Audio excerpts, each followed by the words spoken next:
Iran ने दावा किया है कि उसने इजराइल के खिलाफ अब तक का सबसे बड़ा हमला शुरू कर दिया है।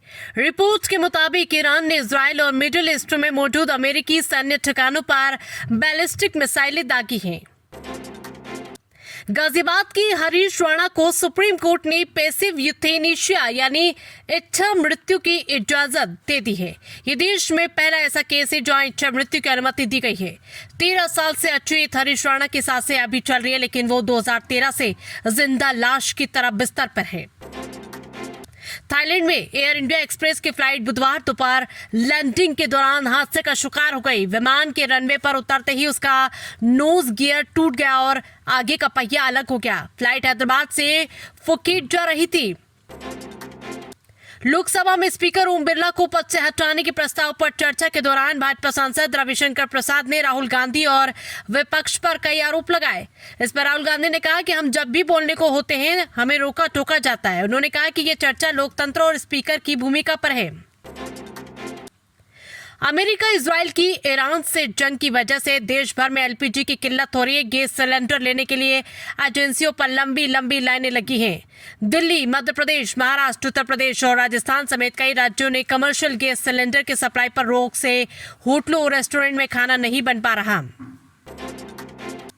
मार्च में ही मध्य प्रदेश, राजस्थान, उत्तर प्रदेश, बिहार, हरियाणा समेत अन्य राज्यों में दिन का तापमान तेजी से बढ़ रहा है। राजस्थान में तापमान 40 डिग्री सेल्सियस से ज्यादा रहा। सबसे ज्यादा बाड़मेर में 40.6 डिग्री सेल्सियस रहा। तेज गर्मी के साथ साथ 2 जिलों में हीट वेव और 19 जिलों में ओले गिरने का अलर्ट है। मिडिल ईस्ट में बढ़ते तनाव और कच्चे तेल की सप्लाई में आ रही रुकावटों के बीच भारत ने रूस से भारी मात्रा में तेल खरीदने का फैसला किया। ब्लूमबर्ग की रिपोर्ट के मुताबिक भारत करीब 3 करोड़ बैरल रूसी कच्चा तेल खरीदेगा। अमेरिका, इजराइल और ईरान के कारण शेयर बाजार में आज यानी 11 मार्च को गिरावट रही। सेंसेक्स 1342 अंक 1.72% की गिरावट के साथ 74,864 के स्तर पर बंद हुआ। वहीं निफ्टी में भी 395 अंक 1.63% की गिरावट रही। ये 23,867 पर बंद हुआ। आज बैंकिंग, ऑटो और आईटी शेयर्स में ज्यादा गिरावट रही।